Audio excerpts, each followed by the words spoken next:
Aleister Crowley's 81st Liber, the butterfly net, is Moonchild. Chapter 4 is Lunch. After all, an illuminous account of the fourth dimension. I confess to hunger, said Simon if. After a few moments, Cyril kissed Lisa on the mouth and walked with his arms still circling her to the sideboard. You are hostess here. Now you know, he said quite simply. All his affections dropped from him at that moment, and Lisa understood that he was just a simple-minded, brave, and honest man who, walking in the midst of perils, had devised a formidable armament, both for attack and defense. She felt a curious pang of pain simultaneously with a sense of exaltation, for she was no longer merely his mistress. He had accepted her as a friend. It was no longer a purely sexual relation, which is always in the nature of a duel. He might cease to love her in the crude, savage sense, but he would always be a pal, just as if she were a man. And here was the pang. Was he sure to return to the mood that her whole body and soul were even at that moment crying out for? The story of his judgment of Paris, as they called it, came into her mind. Some years before, he had 3 women in love with him at once. It seemed to each that she was the only one, but they discovered the arrangement. He never took pains to hide such things, and they agreed to confront him. They called at a studio together and told him that he must choose one of them. He smoked a full pipe before replying, then went to his bedroom and returned with a pair of socks in need of attention. Simon, son of Jonas, lovest thou me? Yea, Lord, thou knowest that I love thee. Mend my socks. He misquoted somewhat blasphemously and threw the socks to the one he really loved. Lisa meant to lay the table in that sense of the word, so to speak. She remembered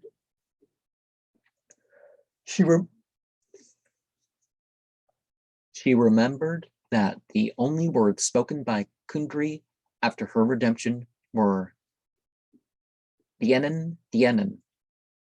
Is this your fast? She cried gaily, discovering the contents of the sideboard, for her gaze fell upon a lobster salad of surprising glory, flanked by a bowl of caviar, and ice on one side, and one of those foie grass pies, the only kind really worth eating, which you have to cut with a spoon dipped in hot water. On an upper shelf was a pyramid, a woodcock preparing for the chafing dish which stood beside them. There was a basket of pears and grapes of more value than a virtuous woman, and we know that her price is above rubies. In the background stood the wines and cohorts. There was hock from the cellars of Prince Metternich. There was Burgundy, a Chambertin that could have given body to a ghost and hardly lost its potency. There was a Tokay that really was imperial. There was 1865 brandy, made him 1865, which is as rare as radium and pitchblende. Simon F.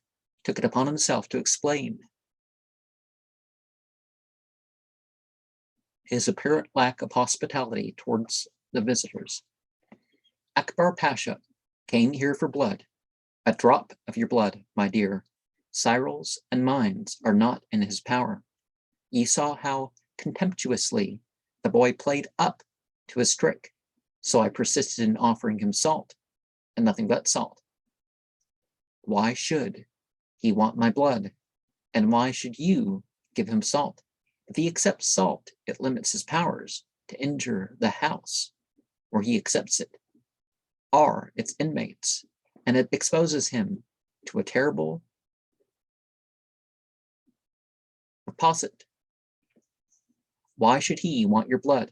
That is another question, and a very serious one. Unfortunately, it implies that he knows who you are and what we purpose for you. If he had it, he could influence you to do his will. We only wish that you should be free to do your own. I won't insult you by telling you that you can go scatheless by the simple process of returning to your ordinary life. I have been watching you, and I know you would despise me for suggesting it. I know that you are ignorant of what may lie before you, but that you judge it to be formidable, and that you embrace the adventure with both hands. I mustn't contradict time, famous expert in psychology. She laughed back at him. I ought to deny it indignantly, and I surely am crazy to leap in the dark. Only it isn't dark when love is the lamp. Be careful of love, the old magician warned her. Love is a jack-o'-lantern and hovers over bogs and graves. It's but a luminous bubble of poisonous gas. In our order, we say love is the law, love under will.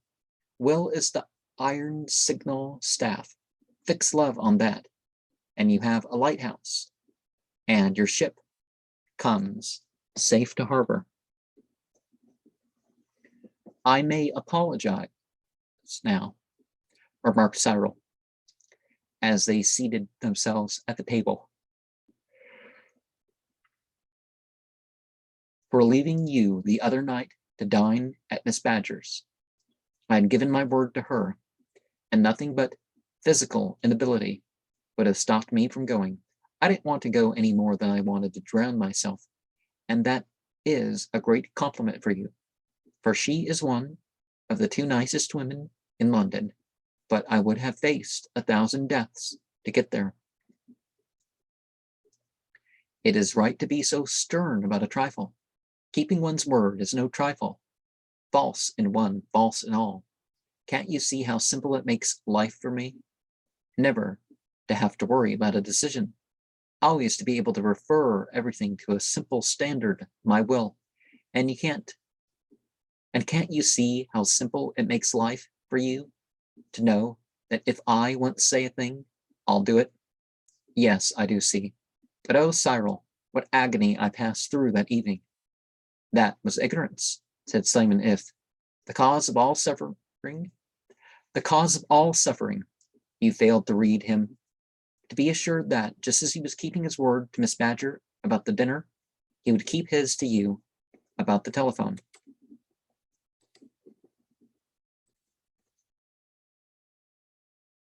Now, tell me about the battle. I see that I am in the thick of the fight, but I haven't got a ghost of a notion why. I'm sorry, dear child, but this knowledge is unsuited to your exalted grade, he answered playfully. You must get up to it. Slowly, by telling you exactly what we want to do and why. Then you will see why others should try to thwart us, and I deeply regret to have to inform you that our road lies through somewhat hilly country. You will have to listen to a lecture on the fourth dimension. Whatever in the world is that? I think we had better talk of simpler matters until lunch is over. They began to discuss their private affairs. There was no reason at all why Lisa should not take up her residence with Cyril. From that moment, she had merely to telephone her maid to pack and come along. She offered to do so when Simon If said that he thought they ought to leave Paris without a day's delay. But he said, I don't think it quite fair on the girl. It's a battle and no call for her to fight. Besides, he turned to Cyril, she would probably be obsessed in 24 hours. I shouldn't be surprised to learn that they were after her already. Let's try. Call her Lisa and say you'll not be back tonight. Tell her to wait for further instructions. Lisa went to the telephone. Instead of getting to her room, she was connected with the manager of the hotel. I much regret to have to tell you, madame, that your maid was seized with epileptic fits shortly after you left this morning. Lisa was too stunned to reply. She dropped the receiver. Cyril crossed to her instantly and told the man that his news had upset madame. She would telephone again later. Lisa repeated what the manager had said. I thought as much, said Cyril. I didn't, said If frankly. And it worries me I'm not guessing like you are, and it's no credit to guess right. My young friend, but a deceit of the devil, like winning at roulette. I'm deducing from what I know. Therefore, the fact that I'm wrong proves that there is something I don't know, and it worries me. But clearly, we must get into a properly protected area without a moment wasted. That is, you must. I'll watch at the front. There must be somebody big behind that clumsy fool, Akbar Pasha. Yes, I've been guessing, admitted Cyril, with some shame, or perhaps worse. I've let my ego expand and taken the largest possible view of the importance of our project. Well, tell me the project, said Lisa. Can't you see I can hardly bear this anymore? You're safe within these walls, said Simon. Now that there's no enemy within the gates, and tonight we shall take you under guard to a protected area. Tomorrow the fun will begin in good earnest. Meanwhile, here is the preliminary. Knowledge with regard to the project before you start. You have to take a certain vow. We cannot allow you to do that in ignorance of all that it implies, down to the tiniest iota. I am ready. I'm going to make everything as simple as I possibly can. You have a good imagination, and I think you should be able to follow. See here, I take a pencil and a piece of paper. I make a point, it stays there. It doesn't go in any direction. And in mathematics, we say it is extended in no dimension. Now I draw a straight line that goes in one direction. We say it is extended in one dimension. Now I make another line to cross it at right angles. That is one extension in a second dimension. I see another line would make it a third dimension. Don't go too fast. Your third line is no use. If I want to show the position of any point on the paper, I can do it by reference to these two lines only. Make a point, and I'll show you. She obeyed. Now, I draw lines from your point to make right angles with my lines. I say your point is so far east of the central point and so far north. You see, I determine the position by only two measurements. But if I made my point right in the air here, exactly, we need a third line, but it must be at right angles to the other two, sticking straight up, as you might say. And we can measure in three directions and determine the point. It is so far east, so far south, and so far and so high. Yes. Now I'll go over that again in another way. Here is a point not long nor broad nor thick, no dimension. Here is a line, long but neither broad nor thick.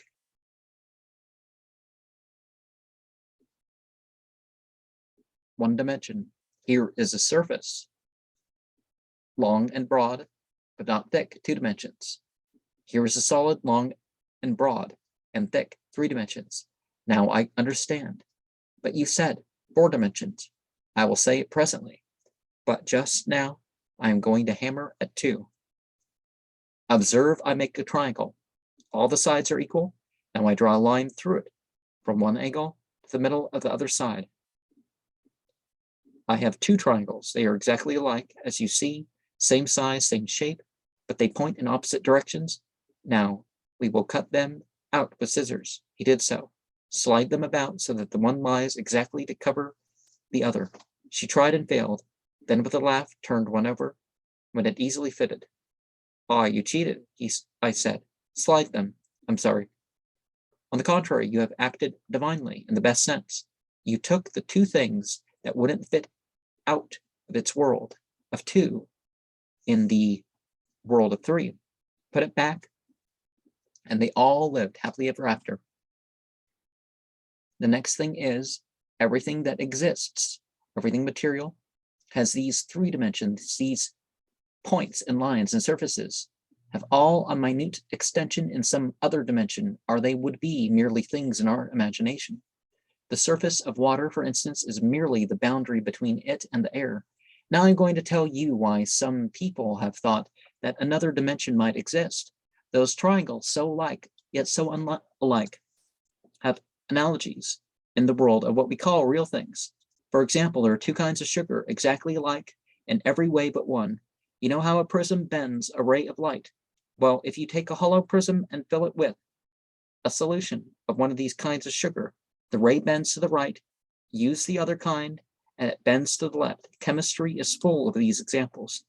Then we have our hands and feet, however we move about. We can never make them fit exactly the same place. A right hand is always a right hand. However you move it, it becomes left hand in a looking glass. So your mirror should, in future, afford you a superior sort of reflection. It should remind you that there's a looking glass world.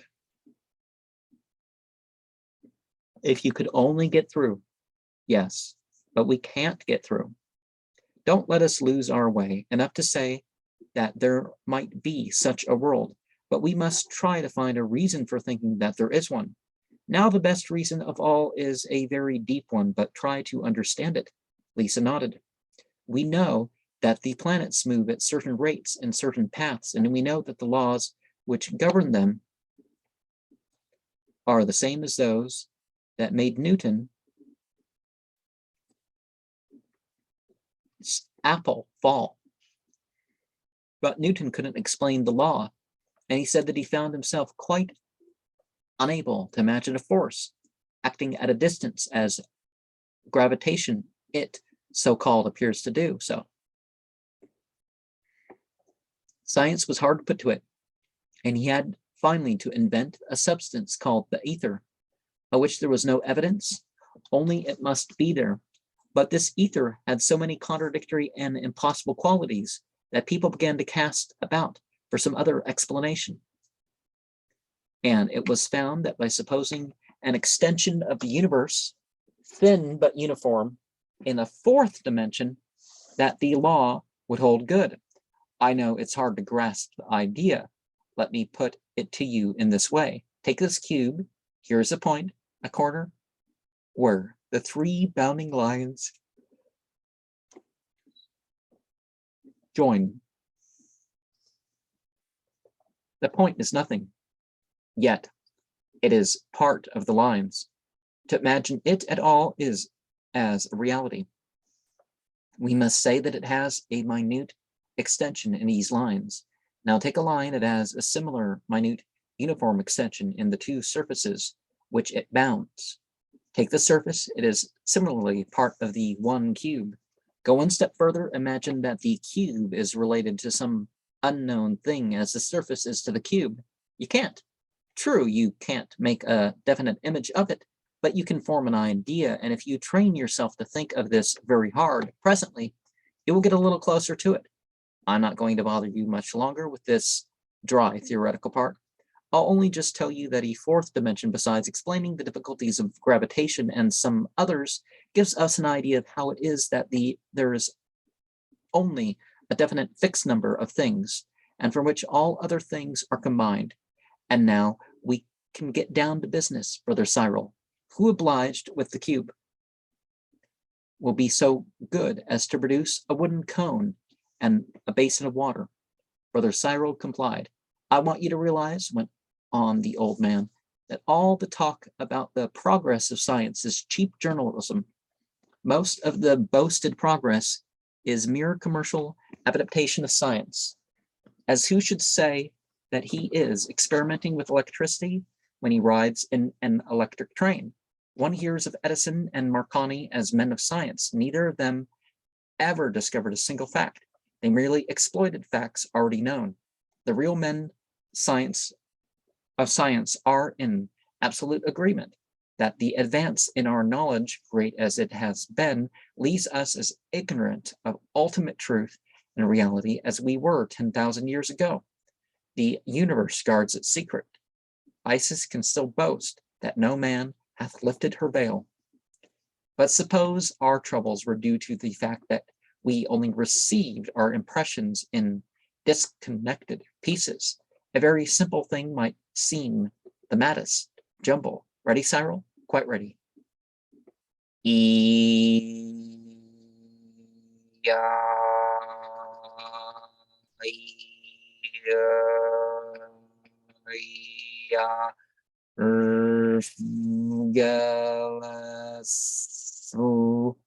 What were we saying? Lisa laughed rather excitedly. Her vivid mind told her that these instructions were going to take sudden shape.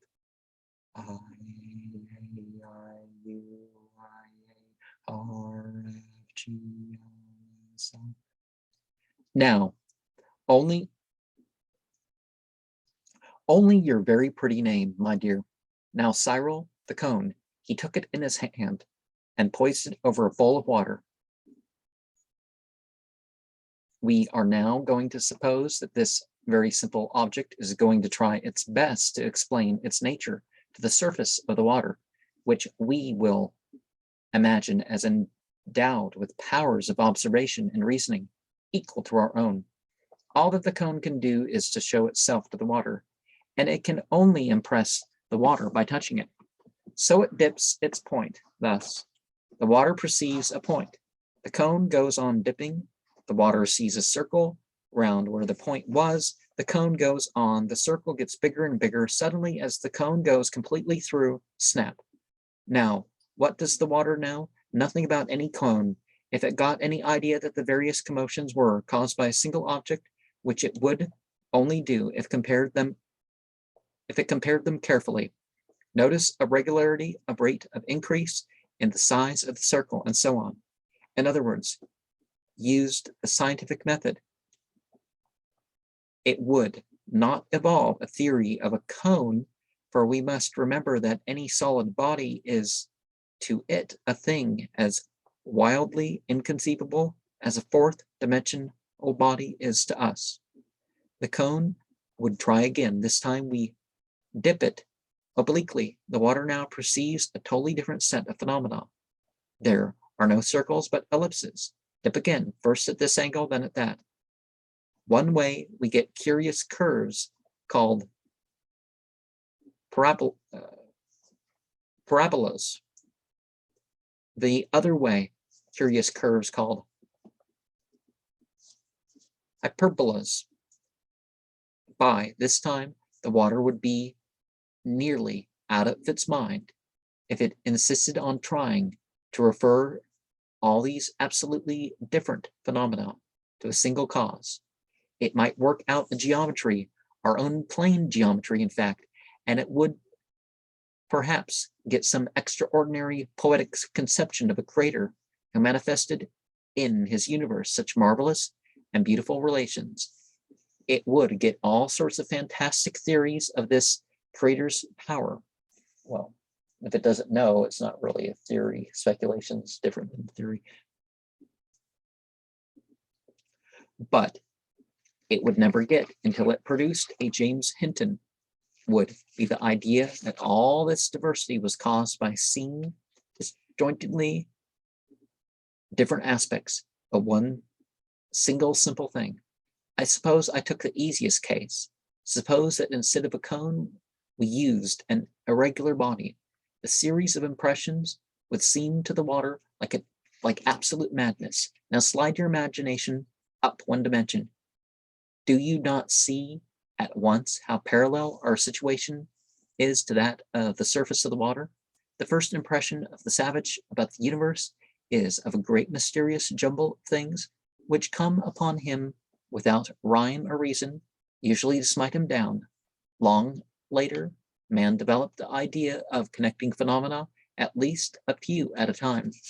Centuries elapse, he begins to perceive law, at first operating only in a very few matters. More centuries, some bold thinker invents a single cause for all these diverse effects and calls it God. This hypothesis leads to interminable disputes about the nature of God. In fact, they have never been settled. The problem of the origin of evil alone has quite baffled theology. Science advances. We now find that all things are subject to law. There is no need of any mysterious creator. In the old sense, we look for causes in the same order of nature as the effects they produce. We no longer propitiate ghosts to keep our fires alight. Now, at last, I and a few others are asking whether the whole universe be not illusions. Illusion. In exactly the same way as a true surface is an illusion. Well, illusion and delusion are things that people have upon reality, but reality, of course, doesn't contain that. Perhaps the universe is a four-dimensional object. I would think it's a number of ones more than that, but our collection of objects, quite sane and simple, unintelligible, manifesting itself in diversity, regular or irregular, just as the cone did to the water. Of course, I can't grasp all this. I will ask Cyril to tell me again and again till I do. But what is this fourth dimensional universe? Can't you give me something to cling to? Just so. Here's this long lecture, links up with that little chat about the soul. Oh, oh, oh. And the double personality and all the rest of it. It's perfectly simple. I, the fourth dimensional reality, am going about my business in a perfectly legitimate way. I find myself pushing through to my surface, or let us say, I become conscious of my surface. The material universe, much as the cone did as it went through the water, I make my appearance with a yell. I grow, I die. There are the same phenomena of change, which we all perceive around us. My three-dimensional mind thinks all is real, a history, where at most it is a geography, a partial set of infinite aspects. I say infinite, for the cone contains an infinite number of curves, yet this three-dimensional being is actually part of me. Though such a minute one, and it rather amuses me, now I have discovered a little bit more of myself to find that mind think that he, or even his yet baser body, is the one and only. I'm understanding you with a part of me that I didn't know was there. That's the way, child. But I'm going on a little. I want you to consider how nicely this explains the psychology of crowds. For example, we may suppose an idea to be a real four-dimensional thing. When I know myself more fully, and shall probably turn out to be a pretty simple kind of thing, manifesting in perhaps one person only, but we can imagine abstract individuals who come to the surface in hundreds or thousands of minds at the same time. Liberty, for example, it begins to push through. It is noticed by one or two men, only at first. That is like the point of the cone. Then it spreads gradually R, it breaks out suddenly, just as the circle would if, instead of a cone, you dropped a spiked shield upon the water. And that is all the lesson for this afternoon, child. Think it over and see if you have it all clear. And if you can find any other little problems to straighten out, the next lesson will be of a more desperate sort, the kind that leads directly to action. Cyril broke in on the word. We have a great deal to do, he said sharply, even before we leave this house. It's pretty dark, and there's a thing in the garden. And chapter 5 will be the thing in the garden and of the way of the Tao. And one of the things that we, run into is that we really should be addressing what we don't know or what someone else doesn't know about what they do know or what we know.